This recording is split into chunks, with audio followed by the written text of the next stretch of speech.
दोस्तों, जय हिंद, जय भारत। मैं मदन लाल आज़ाद। स्वागत है आप सबका आज के इस खास एपिसोड में। आगे बढ़ने से पहले अन्य दिनों की भांति मैं आप सबसे अनुरोध करूंगा कि जिन साथियों ने हमारे YouTube चैनल को अभी तक सब्सक्राइब नहीं किया है वो इसे सब्सक्राइब जरूर कर लें। मेरे इस वीडियो संदेश को ज़्यादा से ज़्यादा शेयर कर दें, लाइक और कमेंट भी कर दें। ये सब इसलिए करें ताकि आपको घर बैठे अपडेट मिलती रहे, सही गाइडेंस मिलती रहे और आप सही सूचनाओं, तथ्यों और सत्यता के आधार पर अपने भुगतान का दावा अपने संबंधित भुगतान अधिकारी के यहाँ करके अपना भुगतान प्राप्त कर सकें। साथियों, आप ये सब नहीं करेंगे तो आपको सत्य का ज्ञान नहीं हो सकेगा, घर बैठे अपडेट नहीं मिल सकेगी। इसलिए इस काम को तमाम लोग अवश्य कर लिया करें, थोड़ा सा समय निकाल करके। मैं विशेष बात आज पहले बता देता हूं, खबरें बाद में दो एक आपको बता दूंगा। साथियों, अब मैं मानता हूं कि दुनिया का सबसे बड़ा विश्वविद्यालय आपका स्वयं का अनुभव होता है और मैं सदा अनुभव की बात करता हूं। कहीं सुनी बातों पर मैं बहुत कम भरोसा करता हूं। आज एक विशेष चर्चा मैं आपसे करना चाहता हूं कि भुगतान क्यों लंबित है, क्यों भुगतान नहीं हो पा रहा, क्यों आप लोग इतने दुखी हैं तमाम प्रयासों के पश्चात भी। पहली बात तो आपकी संख्या बहुत कम है दोस्तों। उन्हें को तो 42 करोड़ पीड़ित हैं देश भर में, लेकिन सही मायनों में लड़ाई 42,000 भी नहीं लड़ रहे हैं। और यदि मान लिया जाए कि 42,000 लड़ भी रहे हैं तो वो अलग अलग मार्ग बनाकर अपनी लड़ाई लड़ रहे हैं, जिनमें से कुछ तो आप सबको गुमराह करने के लिए केवल लड़ाई लड़ने का दिखावा करते हैं। कुछ एक दो ऐसे भी हैं जो सच में आपकी लड़ाई लड़ रहे हैं, लेकिन उनकी संख्या इतनी कम है कि वो ऊंट के मुंह में जीरा साबित हो रही है। साथियों, मैं हमेशा कहता हूं कि आप सबको भुगतान की गारंटी का अधिकार अनियमित जमा योजनाएं पाबंदी कानून 2019 बनाकर हमारी संसद ने और सरकार ने दे दिया है। ये एक्ट पब्लिश हो चुका है। कोई ऐसे ही बात मैं नहीं करता हूँ कि हवा में छोड़ता हूँ। मेरे पास हर चीज़ के जो तथ्य होते हैं उन्हीं की बात मैं करता हूँ। तो जब आप सबको भुगतान की गारंटी का अधिकार संसद ने, सरकार ने कानून बनाकर दे दिया, तो फिर भी आपका भुगतान नहीं हो रहा है, तो उसके पीछे जो सबसे बड़ा कारण मुझे दिखता है वो आपकी एकता की कमी है, आपकी सक्रियता की कमी है, आपकी सतत जागरूकता की कमी है। आज हमारे तहसील अध्यक्ष हैं आगरा से, रोहतन सिंह जी, इन्होंने बहुत अच्छी बात अपने ग्रुप में आगरा के में लिखी है। तो मैंने उनको भी ये बताया था कि सतत जागरूकता, सतत निगरानी, निरंतर संघर्ष बहुत ज़रूरी होता है किसी भी लड़ाई को जीतने के लिए। और ख़ास तौर से जो लड़ाई इतनी विकट हो, इतनी भयावह हो, जिसमें आपके सामने ठग खड़े हों, बेईमान सिस्टम खड़ा हो, तो फिर तो और ज़्यादा जागरूकता की, और ज़्यादा निरंतर संघर्ष की, और ज़्यादा निगरानी की आवश्यकता होती है साथियों। और यहीं हम विफल हो रहे हैं कि हमारे बहुत कम साथी निरंतर संघर्ष कर रहे हैं, सतत जागरूक हैं और निगरानी भी कर रहे हैं, लेकिन बाकी तमाम लोग 99.99% लोग घरों में बैठे हैं, उदासीन हैं। इस वजह से हमारी लड़ाई सफल नहीं हो पा रही। हम भुगतान के करीब पहुंच करके भी अपना भुगतान कानून बन जाने के बाद भी नहीं ले पा रहे। मैं अपनी बात को एक उदाहरण से समझाना चाहूँगा आपको। मैंने 2016 से उसको देख रहा हूँ। मैं 2014 में हालांकि आंदोलन शुरू हो गया था, तब भी देखा था मैंने, लेकिन 2016 में और 2018 तक उस आंदोलन का विकट रूप रहा। लेकिन 2018-16 के बाद ही समझिए एक तरह से जैसे ही सुप्रीम कोर्ट का फैसला आया पीएसीएल पल्स के मामले में, पूरा आंदोलन एक तरह से मृतप्राय हो गया, मर गया। कुछ साथी संघर्ष करते रहे, वो भी धीरे धीरे संघर्ष से पीछे हट गए, और कुछ लोगों ने जो थोड़ा ज़्यादा चालाक किस्म के थे, उन्होंने केवल उस लड़ाई लड़ने वाले संगठनों को चंदे के धंधे में बदल दिया। और सुप्रीम कोर्ट का आदेश आ जाने के बाद भी वर्ष 2016 फरवरी में ये आदेश आया था कि सेबी पीएसीएल पल्स की तमाम प्रॉपर्टीज को सीज करेगी, नीलाम करेगी, और retired chief justice supreme court RM Lodha की अध्यक्षता में निगरानी में पीएसीएल पल्स के तमाम निवेशकों की जमा राशि 9% ब्याज के साथ उन्हें वापस करेगी। साथियों, आंदोलन का ही प्रभाव था कि आपकी बात उस फैसले में लिखी गई कि आपका पैसा वापस किया जाए, अन्यथा आप तो वहाँ पार्टी नहीं थे। किसी निवेशक ने पीएसीएल पल्स के खिलाफ, उसके मैनेजमेंट के खिलाफ कोई मुकदमा दर्ज नहीं कराया था। कोई निवेशक या एजेंट सुप्रीम कोर्ट नहीं गया था कि हमारा पैसा लंबित है, उसको पहले भुगतान कराएं। लेकिन एक आंदोलन चल रहा था, सरकार की नॉलेज में था, संज्ञान में था कि पीएसीएल पल्स के लाखों निवेशक और एजेंट सड़कों पर हैं, सैकड़ों आत्महत्या कर चुके हैं, और ये आंदोलन विकराल रूप लेता जा रहा है। अगर इसमें तुरंत हमने कोई फैसला नहीं लिया तो ये आंदोलन सत्ता के लिए विनाशकारी सिद्ध हो सकता है। और सुप्रीम कोर्ट को भी लगता था कि हमें निवेशकों के हित में भी एक दो बात कहनी चाहिए, कहीं ये निवेशक ज़्यादा उग्र ना हो जाएं। प्रधानमंत्री के घर तक का घेराव किया था पीएसीएल पल्स के मामले में, ट्रेनें तक रोकी गई थीं, और बहुत सारी बातें जो आंदोलन के प्रारूप होते हैं आज के दौर में, वो तमाम किए गए थे। लेकिन दोस्तों, जैसे ही सुप्रीम कोर्ट का फैसला आया, 9% ब्याज के साथ पीएसीएल के निवेशकों का पैसा सेबी वापस करेगा, 6 महीने में करेगा, आंदोलन की धार कुंद पड़ गई, और आंदोलन एक तरह से लगभग 2018 आते आते खत्म हो गया, जिसकी वजह से न सेबी ने इस मामले को गंभीरता से लिया, न आरएम लोढ़ा कमेटी ने इसको गंभीरता से लिया, न सुप्रीम कोर्ट ने इसे गंभीरता से लिया, न सरकार ने गंभीरता से लिया। अगर ये आंदोलन चलता रहता तो कब का भुगतान हो गया होता? 6 महीने में नहीं तो साल भर में अवश्य पीएसीएल पल्स के निवेशकों का, जो 6 करोड़ के लगभग हैं देश में, उन सब का भुगतान हो गया होता। लेकिन भुगतान नहीं हुआ, तो उसके पीछे दोस्तों कारण यही रहा कि आप भ्रमित बहुत जल्दी हो जाते हैं। आपको कोई लॉलीपॉप थमा दिया जाए तो आप उसे चूसने में इतने व्यस्त हो जाते हैं कि आप अपना विवेक खो बैठते हैं, उत्साह खो बैठते हैं, बुद्धि का क्षरण कर बैठते हैं, और इसलिए आप बार बार विफल हो रहे हैं। पीएसीएल पल्स का मैं उदाहरण दे रहा हूं, यही मामला सहारा के मामले में भी हुआ। 2012 में सहारा पर फैसला आया था सुप्रीम कोर्ट का कि 15% ब्याज के साथ 90 दिनों के अंदर अंदर 3.5 करोड़ लोगों का पैसा सेबी वापस कर दे। जस्टिस अग्रवाल की अध्यक्षता में वहाँ भी कमेटी बनाई गई थी, लेकिन उसका परिणाम भी शून्य रहा, आपको सबको पता है साथियों। अभी हाल ही में साल भर होने जा रही है, सुप्रीम कोर्ट ने ही वो 5,000 करोड़ रुपए सेबी से रिलीज कराया सहारा के लिए। उसमें कहीं क्रेडिट कोऑपरेटिव सोसाइटीज़ की बात नहीं थी, लेकिन सरकार ने अपनी विवेकाधिकारों का दुरुपयोग करते हुए सहारा सीआरसी पोर्टल लॉन्च कर दिया, और उसमें केवल 4 multi state credit cooperative societies को सम्मिलित किया गया। 9 महीने में पैसा मिलना था, लेकिन नहीं मिला। 1 साल से ज़्यादा होने जा रहा है, किसी का पैसा नहीं मिल रहा है। कारण वहाँ भी आप ठीक से आंदोलन नहीं कर सके। अगर आंदोलन सहारा इंडिया परिवार के लोगों का भी ज़बरदस्त ढंग से जारी रहता तो 9 महीने में नहीं, 9 दिन के अंदर ये पैसा मिल सकता था। लेकिन हम अपनी कमजोरियों के कारण, अपनी दुर्बल मानसिकता के कारण अपने संघर्ष को जारी नहीं रख सके, जिस वजह से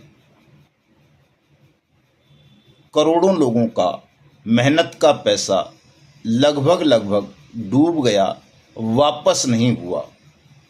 रोज वैली के मामले में आपको पता होगा, यही सेम स्थिति रोज वैली की रही है, पिनकोन की रही है, साईं प्रसाद की रही है, आदर्श मल्टी स्टेट क्रेडिट की रही है, जेकेबी की रही है, ट्रिनिटी की रही है, जनशक्ति की रही है, संजीवनी की रही है, नवजीवन की रही है, केबीसीएल कल्पतरु की रही है, कर्म भूमि की रही है, समर्थ की रही है, अपेक्षा की रही है, बाइक बोट की रही है, हेलो टैक्सी की रही है, टॉप राइड की रही है, साइंस सिटी की रही है, फ्यूचर मेकर की रही है, विश्वास ट्रेडिंग की रही है, स्ट्रीट हॉक्स की रही है, और लाखों कंपनी है, समृद्धा जीवन जैसी, गरिमा जैसी, मैत्रेयी जैसी, कैलकॉम जैसी,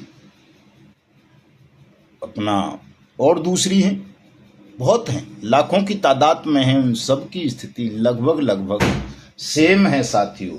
और बड़े दुर्भाग्य की बात तो ये है कि सरकार ने लाखों लोगों की जीवन लीला समाप्त होने के बाद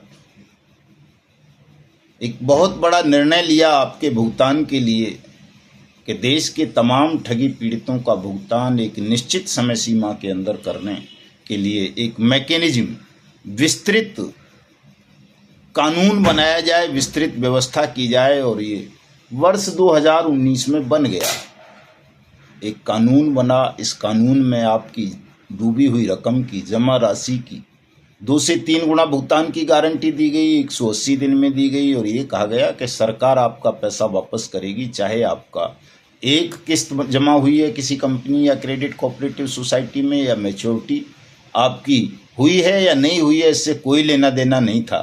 केवल इस बात से लेना था कि अगर आपका कहीं एक नया पैसा भी किसी कंपनी में जमा है और वो आपको वापस नहीं मिला है, तो आप इस कानून के अंतर्गत आवेदन करके अपना पैसा 180 दिन में जमा राशि के 2 से 3 गुना सरकार से वापस ले सकते हैं।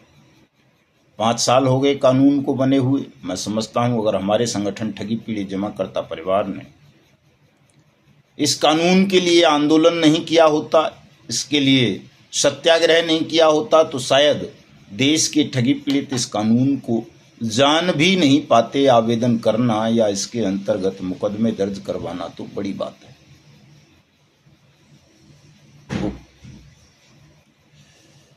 हमारे प्रयासों से देश में करोड़ों लोगों ने इस कानून को जाना, लाखों लोगों ने अपने आवेदन किए, लेकिन आवेदन करने के बाद वो तमाम साथी घरों में सो गए।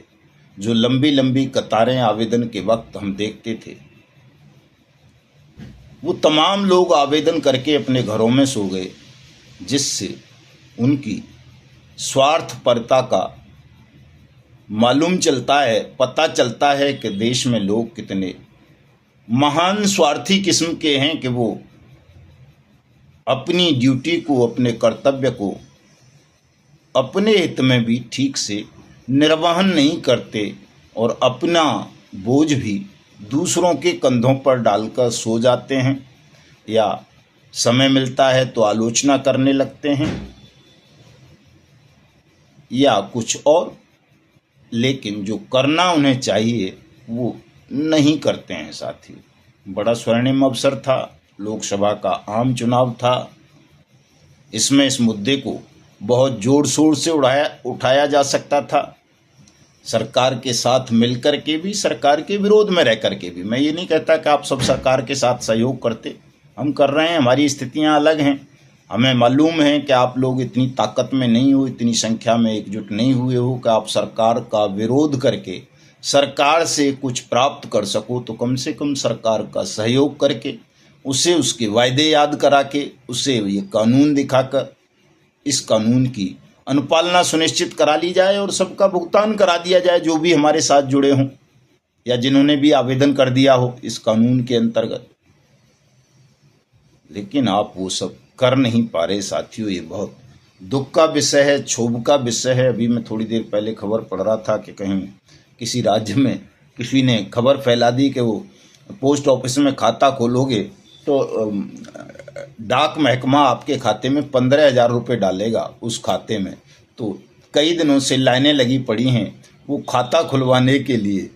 शायद कर्नाटक की या साउथ के किसी राज्य की खबर है। और यही स्थिति जब आवेदन हो रहे थे, चाहे वो यूपी हो, बिहार हो चाहे मध्य प्रदेश हो, हरियाणा हो, उत्तराखंड हो या दिल्ली हो या फिर झारखंड हो, छत्तीसगढ़ हो, महाराष्ट्र हो, कर्नाटक हो, असम हो, गुजरात हो, वेस्ट बंगाल हो, राजस्थान हो, हिमाचल हो, जम्मू कश्मीर हो, पंजाब हो, जहाँ जहाँ भी भुगतान के आवेदनों के काउंटर स्थापित हुए वहाँ लंबी लाइनें लगी, लंबी कतारें लगी। लोगों को लगा कि तुरंत हमारा पैसा वापस मिल जाएगा और वो आवेदन करके सो गए। मुड़ के उन्होंने कभी जाकर कलेक्टर साहब से या तहसीलदार से, एसडीएम से या डिविजनल कमिश्नर से ये नहीं पूछा या कोऑपरेटिव रजिस्ट्रार से या आईजी, डीआईजी, एसपी से कि साहब आपने वो आवेदन लिए थे हमारे, उन पर क्या कार्रवाई की, हमारा भुगतान अब तक क्यों नहीं हो रहा। अगर ये भीड़ जिस तरह से आवेदन करने के लिए सरकारी दफ्तरों में लगी थी, वही भीड़ अपने आवेदन की पूछताछ करने के लिए भी लग जाती तो किस अधिकारी की हिम्मत थी जो आपका अब तक भुगतान न करता। किस नेता की, किस शासक की, प्रशासक की इतनी सामर्थ्य थी कि वो इतनी भीड़ का प्रतिरोध झेल पाता, उसका विरोध झेल पाता। लेकिन साथियों, आप ये कर नहीं सके। आपकी उदासी और स्वार्थपरायणता के कारण पूरा सत्याग्रह आंदोलन, पूरा भुगतान की लड़ाई कमजोर हो गई, बढ़ने की जगह, जबकि वो बढ़नी चाहिए थी। मैं देखता हूँ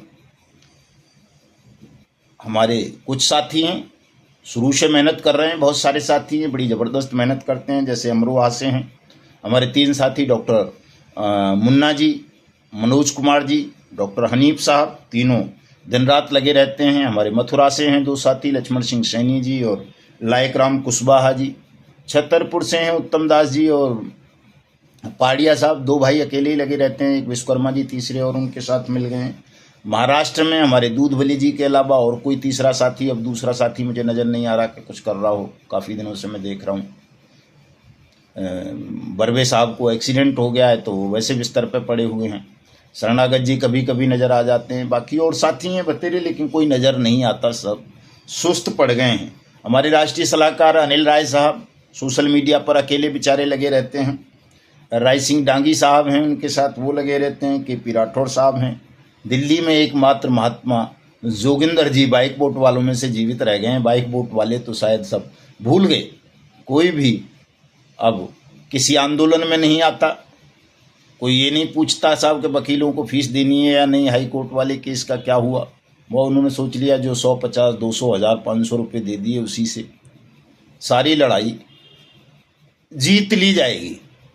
दोस्तों, घनश्याम साहू जी हैं, राजेंद्र सैन जी हैं, बंसीलाल मीना जी हैं, रतनलाल साकी साहब हैं, MP शर्मा जी हैं, रतनलाल मेघवाल जी हैं, कंवर सिंह साहब हैं। ये साथी राजस्थान में एक्टिव हैं, बाकी साथी नहीं है ज़्यादा अब एक्टिव। 1-2 और साथी होंगे, मैं सबका नाम नहीं ले पा रहा हूँ। मध्य प्रदेश में पूरे में मैंने बताया अशोक मुदगल साहब, तो अशोक मुदगल साहब को तो चूँकि राष्ट्रीय महामंत्री बना रखा है तो पूरे राष्ट्र में ही उन्हें एक्टिव रहना पड़ता है। आमतौर पर मेरे साथी होते हैं तो अकेले शरद बामणिया रह गए बस, राय सिंह डांगी साहब और बस, बाकी लोग सो गए घरों में चादर तान के। दिल्ली में मैं बात करूं तो मैडम लक्ष्मी हैं, विजय लक्ष्मी जी हैं, सुरेश जी हैं, राजकुमार जी हैं। इन 3 के अलावा कोई चौथा आदमी दिल्ली में मुझे ऐसा नहीं लगता जो सक्रिय रहता हो, निरंतर संघर्ष कर रहा हो, निरंतर इस लड़ाई को लड़ रहा हो। गजराज सिंह जी हैं हमारे आगरा से, वर्मा जी हैं हमारे आगरा से ही, श्याम सुंदर वर्मा जी। राजस्थान से एक और साथी हैं ओम प्रकाश रैगर साहब, सोशल मीडिया पर आमतौर पर एक्टिव रहते हैं। विजय मौर्य जी हैं यूपी से, लालता प्रसाद कुशवाहा जी हैं, तबर हैं मामचंद साहब, वहीं से राजस्थान से एक राठी साहब हैं हमारे ओम प्रकाश जी, हमारे यूपी से एक यामीन भाई हैं खुर्जे से, नीसू पचौरी जी हैं, अजय कुमार गुप्ता जी हैं हमारे, अजय कुमार जी हैं हमारे फरीदाबाद से, गुप्ता जी हैं फरीदाबाद से ही, सैनी साहब हैं और भगवान सिंह हाड़ा जी हैं हमारे राजस्थान से ही, और इस तरह से कुछ लोग और हैं। बाकी तो सब बुजुर्ग हैं बेचारे, चाहे वो मूलचंद साहब हों, सोनपाल मरमिट साहब हों, मास्टर प्रताप सिंह जी हों, चौधरी विजेंद्र सिंह जी हों, हमारे आदरणीय राष्ट्रीय अध्यक्ष सुखदेव शास्त्री जी हों, तो बुजुर्ग व्यक्तियों से हम कितनी उम्मीद कर सकते हैं कि वो कितना संघर्ष कर सकते हैं। वो भी इस भयावह उसमें, चूँकि वो सोशल मीडिया पर ज़्यादा एक्टिव रह नहीं सकते, उन सबके पास ज़्यादातर वैसे फ़ोन होते हैं, वो वैसे हैं भी दूसरे एंड्रॉयड फ़ोन, तो वो चलाना नहीं जानते। सोशल मीडिया पर जो लड़ाई लड़ने का काम था साथियों, वो हमारे युवा साथियों को या प्रौढ़ साथियों को करना चाहिए था, लेकिन वो आप कर नहीं पा रहे। हमारे फतेहपुर के कुछ साथी सक्रिय हैं, लेकिन वहीं साथ में खागा है, वहाँ से कैथल साहब निष्क्रिय हो गए हैं, कौशाम्बी है, वहाँ से अयोध्या प्रसाद जी निष्क्रिय हो गए हैं बिल्कुल।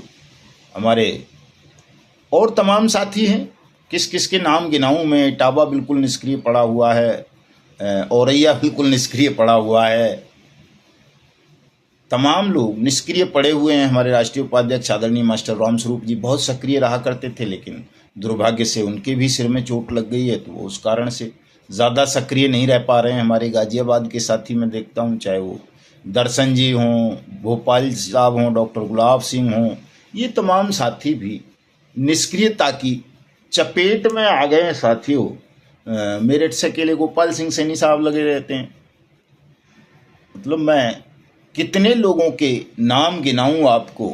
पूरे देश की हालात जो है निष्क्रियता की ओर ज़्यादा बढ़ रही है, चाहे वो कर्नाटक हो, महाराष्ट्र हो, गुजरात हो, केरल हो, तमिलनाडु हो, आंध्रा हो, सभी जगह यही स्थिति है कि आप सबको गर्मी लग गई है, शायद गर्मी चाट गई है। आप इस चीज़ को समझ नहीं पा रहे हो कि जब सुप्रीम कोर्ट के आदेश धूल फांक रहे हैं 10-20 साल से आपके भुगतान के मामले में, आपके आंदोलनों की निष्क्रियता के कारण, तो ये तो बेचारा एक छोटा सा कानून है।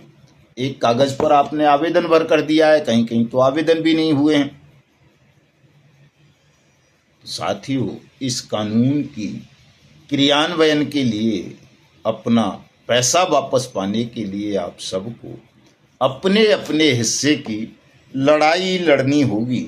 अगर आप लड़ाई नहीं लड़ोगे तो ये आंदोलन बहुत लंबा खिंच जाएगा। आप हमेशा कहते हो साहब जल्दी करें जल्दी करें। अब जल्दी तो तभी होता है लोकतंत्र में कोई काम, जब भीड़ भी आपके साथ खड़ी हो, शासन को, प्रशासन को, न्यायपालिका को ये पता चले कि वास्तव में लोग पीड़ित हैं, इसीलिए वो इतनी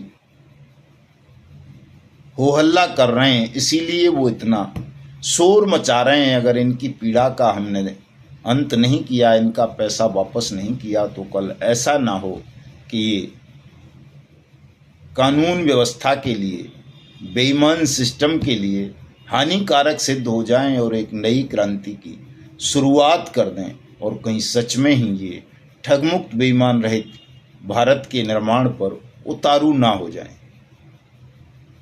तो जब तक आप भय नहीं दिखाओगे साथियों, ठगों को, बेईमानों को, आपकी आवाज़, आपकी पीड़ा नहीं सुनी जाएगी। प्रेम की भाषा वो समझते ही नहीं है। मैं हमेशा कहता रहा हूँ, रामचरितमानस की अजर अमर चौपाई है कि विनय न मानत जलधि जड़ गए, 3 दिन बीत, बोले राम सकोप तब भय बिन होय न प्रीत। तो अगर आप दुष्ट से, ठग से, बेईमान से ये उम्मीद करेंगे कि वो प्रेम से आपकी बात सुन लेगा, तो ये असंभव सी बात है साथियों। प्रेम से तो आपके अपने भी आपकी बात नहीं सुनते हैं। आपको उन्हें भी अपनी शक्ति का एहसास कराना होता है कि अगर आपकी जायज़ बात को नहीं सुना गया तो आपके पास इतनी ताकत है कि आप समुद्र को जला सकते हैं, इस व्यवस्था का सर्वनाश कर सकते हैं। तो ताकत तो तभी जुटेगी, तभी आपको प्राप्त होगी साथियों, जब आप एकजुट होंगे और एकजुट होकर भुगतान की गारंटी के अधिकार, अनियमित जमा योजनाएं, पाबंदी कानून पर काम करेंगे, इसके लिए लड़ेंगे। बहुत सारे साथी मुझे रात के 2 बजे फ़ोन कर लेते हैं कि साहब उसका रोज वैली का क्या हुआ, सहारा का क्या हुआ, PACL पल्स का क्या हुआ, बाइक बोट का क्या हुआ, आदर्श का क्या हुआ। इसका क्या हुआ?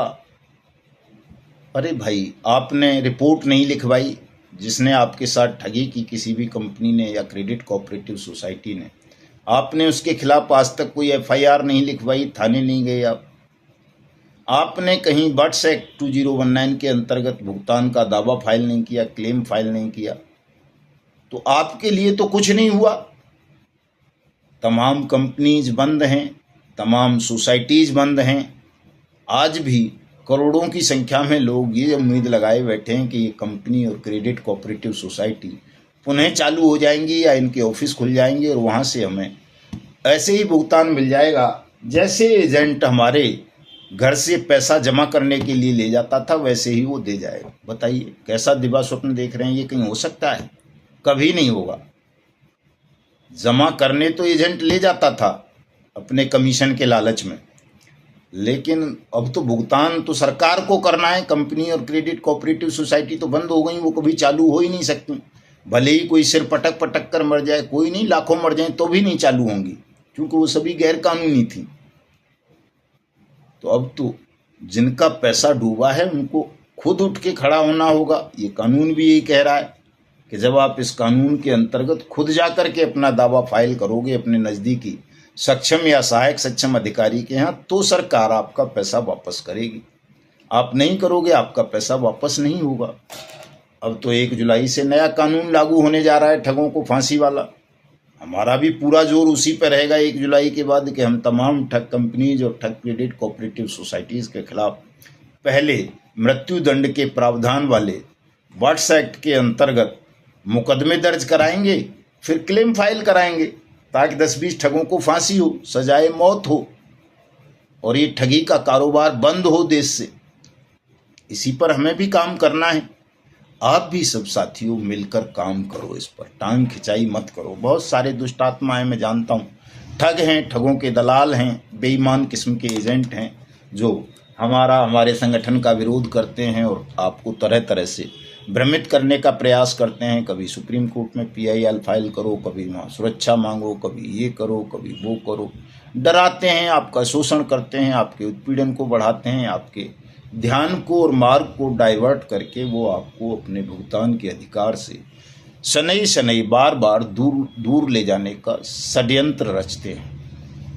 हमारे विषय में भी अफवाह फैलाते हैं कि साहब तप जप के नाम पर, ठगी पीढ़ी जमा करता परिवार के नाम पर बहुत सारा धन ले रहे हैं, हम लोगों से धन इकट्ठा कर रहे हैं। हाँ, आप में से ज़्यादातर लोग जानते हैं कि हम कितना धन इकट्ठा कर रहे हैं, कितना आपने दिया है, उससे क्या होता है। एक परिवार, जब आप अपना निजी परिवार पालते हो तो उसके लिए दिन रात आपको मेहनत करनी पड़ती है, तिकड़म बिरानी पड़ती हैं। ये तो बहुत बड़ा परिवार है। सत्याग्रह तो एक ऐसा परिवार है, ऐसा शिशु है जो हजारों परिवारों जितना अकेला ही पचा जाता है। इसके लालन पालन में इतना खर्च करना पड़ता है साथियों, जिसका अनुमान आपको नहीं हो सकता। आप जो 10-20 हज़ार 2,000 रुपये वॉलंटियरशिप के नाम पर, मेंबरशिप के नाम पर देते हैं, उससे शिशु का लालन पालन संभव नहीं है। और अगर इसकी एक लिमिट है, प्रकृति ने तय कर रखा है कि अगर सत्याग्रह रूपी शिशु को आप 3 से 5 साल तक लगातार उसका लालन पोषण नहीं कर पाए, तो वही हो जाएगा जो PACL के मामले में हुआ, सहारा के मामले में हुआ, रोज वैली के में हुआ, JVG के में हुआ, कुबेर फाइनेंस के मामले में हुआ। अगर आप इसे 3 साल तक इस शिशु को पालते पोसते रहे तो निश्चित रूप से 3 साल में इतना विशाल रूप धारण कर लेता है कि फिर इसके सामने तानाशाहों को भी झुकना पड़ता है, साम्राज्यों को झुकना पड़ता है, ठगों और बेईमानों समेत पूरे सिस्टम को झुकना पड़ता है, और जैसा सत्याग्रही कहते हैं वो उन्हें मानना पड़ता है। हमारे सत्याग्रह का उद्देश्य तो केवल और केवल आपका भुगतान है। पहले तो अगर जब आपका भुगतान हो जाएगा तब ठगमुक्त बेईमान रहित राष्ट्र राज्य के निर्माण की प्रक्रिया हम शुरू करेंगे। साथियों, इस सत्याग्रह रूपी शिशु को पालने पोषने के लिए, इसको जीवित रखने के लिए, इसको इस योग्य बनाए रखने के लिए कि ये लड़ सके, आप सबके सहयोग की और योगदान की जरूरत है। सोशल मीडिया टीम बनाइए, दुष्टों की धृष्टता का जवाब दीजिए शक्ति के साथ। मुझे जवाब ना देना पड़े ऐसा प्रयास कीजिए। आमतौर पर मुझे ही जवाब देना पड़ता है, मेरे पास और भी बाकी काम हैं, उनको भी तो मुझे करना है। और अब तो 3 दिन बाद तो और ज़्यादा काम बढ़ जाएगा। संपर्क करना पड़ेगा सरकार से, तमाम राज्यों को लेटर भिजवाने हैं, फिर से व्हाट्सएप 2019 के वहाँ सभी राज्यों में भुगतान पटलों की स्थापना हो, भुगतान आरंभ हो। 31 जुलाई को दिल्ली में एक बड़ा कार्यक्रम करना है, 9 जून को फतेहपुर में कार्यक्रम है, 12 जून को टिहरी में कार्यक्रम है, और दुनिया भर की कानूनी फॉर्मेलिटीज़ हैं, तैयारियां हैं। उन सब के लिए भी मुझे वक्त चाहिए। आप सब मिल कर के सोशल मीडिया टीम को मजबूत कीजिए, संगठन का विशेष सदस्यता अभियान चलाइए। लोग कह रहे हैं हम चला रहे हैं, हमको तो पता ही नहीं चल रहा। बहुत सारे लोग हमको फ़ोन करते हैं कि साहब हमने सदस्यता ले ली थी, लेकिन उनके सदस्यता फॉर्म तक हमारे पास नहीं भेजे जा रहे हैं। पता नहीं कौन उन फॉर्मों को रख लेता है, कौन फीस को रख लेता है, कौन शुल्क खा जाता है, कौन पी जाता है, हमारी समझ में आता ही नहीं है। तो मैं अपने तमाम साथियों से जिन्होंने भी संगठन की सदस्यता ली है अब तक कहीं से भी, उनसे अनुरोध करूंगा कि मेरा नंबर नोट कर लें, 7827581213। चूँकि हमारे संगठन में सदस्यता केंद्रीय कार्यालय से दी जाती है। सदस्यता का जो नंबर है वो हम ही खुद इशू करते हैं। भले ही हमारे किसी जिलाध्यक्ष ने सदस्य बनाया आपको, या प्रदेश अध्यक्ष ने, या मंडल अध्यक्ष ने, या किसी सचिव ने, या किसी कोषाध्यक्ष ने, लेकिन आपकी सदस्यता का नंबर जो है वो केंद्रीय कार्यालय से ही जारी करते हैं। तो जिन साथियों को अभी तक सदस्यता नंबर अलॉट नहीं हुआ है, नहीं मिला है केंद्रीय कार्यालय से, उनका आई कार्ड नहीं बना है, उनका लेटर नहीं बना है, तो वो मेरे इस नंबर पर मुझे सुबह 8 बजे से लेकर 10 बजे तक और शाम को 6 बजे से लेकर रात्रि 11 बजे तक संपर्क करके ज़रूर बताएं, ताकि मुझे भी पता चल सके कि कौन कौन लोग हैं जो संगठन के नाम पर संगठन के साथ खिलवाड़ कर रहे हैं, धोखाधड़ी कर रहे हैं, और क्यों हम पूरे देश को, इस आंदोलन को राष्ट्रव्यापी नहीं बना पा रहे साथियों। तो मैं उम्मीद करूंगा कि तमाम हमारे पदाधिकारीगण भी ईमानदारी से काम करेंगे, संगठन का विस्तार करेंगे। चूँकि मैं कुछ लोगों की बात कर रहा हूं कि कुछ लोगों का तो मुझे पता है। गंगापुर से मदन लाल जी हैं, वहाँ से बंसीलाल मीणा जी हैं उदयपुर से, और कुछ साथी हैं, श्याम सुंदर वर्मा जी हैं आगरा से, लायक राम कुशवाहा जी हैं मथुरा से, वहाँ से महाराष्ट्र के मैंने साथी बताए ही, दूधबले जी, बर्वे साहब, गुजरात से कुछ साथी हैं हमारे राठौर साहब, कर्नाटक से अप्पा साहिब हैं। बाकी स्थानों से कौन कहाँ मेंबरशिप ले रहा है, मेंबरशिप का सदस्यता शुल्क कहाँ जा रहा है, सदस्यता के फॉर्म कहाँ जा रहे हैं, हमको पता नहीं चल पा रहा है। तो इसलिए साथी तमाम मुझे संपर्क करें, बताएं। अगर मुझसे संपर्क ना हो सके तो हमारे जो राष्ट्रीय महामंत्री हैं अशोक मुदगल जी, उनको बता सकते हैं, चूँकि केंद्रीय कार्यालय का बहुत सारा काम वो भी संभालते हैं साथियों। तो मिलता हूं कल, इस उम्मीद के साथ कि आप आज से और अभी से संगठन का विस्तारीकरण करने में जुट जाएंगे, सदस्यता अभियान चलाएंगे, मेरे इस वीडियो संदेश को ज़्यादा से ज़्यादा शेयर करेंगे, और जिन साथियों ने अभी तक हमारे YouTube चैनल को सब्सक्राइब नहीं किया है उनसे इसे सब्सक्राइब भी ज़रूर करवा देंगे, ताकि हमारी बात पूरे देश तक पहुँचे साथियों। और आज साथ साथ चूँकि 54,000 से ज़्यादा हमारे सब्सक्राइबर हो गए हैं, ठगी पीड़ितों के इतिहास में ये अद्भुत काम है। तो मैं अपने तमाम सब्सक्राइबर साथियों को धन्यवाद देता हूँ, आभार व्यक्त करता हूँ इन सबका भी। जय हिंद, जय भारत।